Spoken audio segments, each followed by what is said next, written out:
Hello dear friends!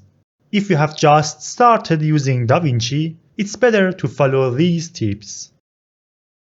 If necessary, you can change the zoom of the viewer part with the scroll of the mouse. You can move it by holding the middle mouse button. To return to the default state, just press the Z key.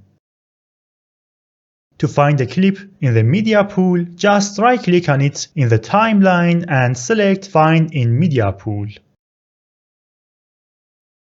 By moving the mouse over a video in Media Pool, it will be played quickly, but if the video has sound, it can be annoying.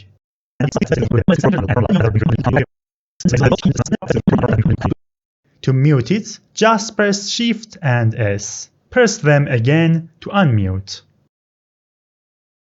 By using the bypass button, you can see a video before and after the change. This button can be used for color and fusion settings.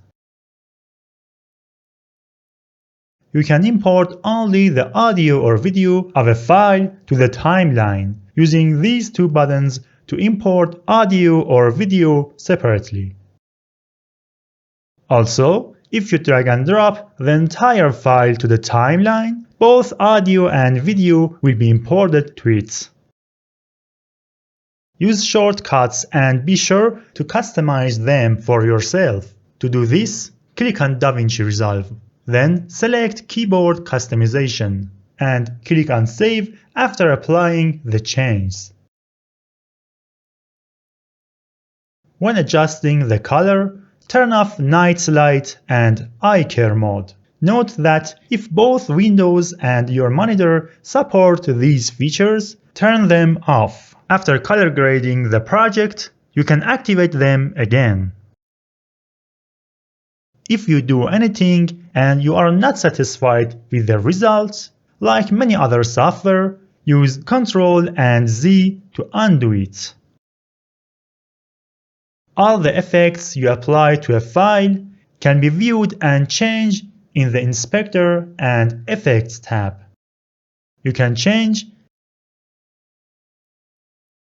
disable, or delete them.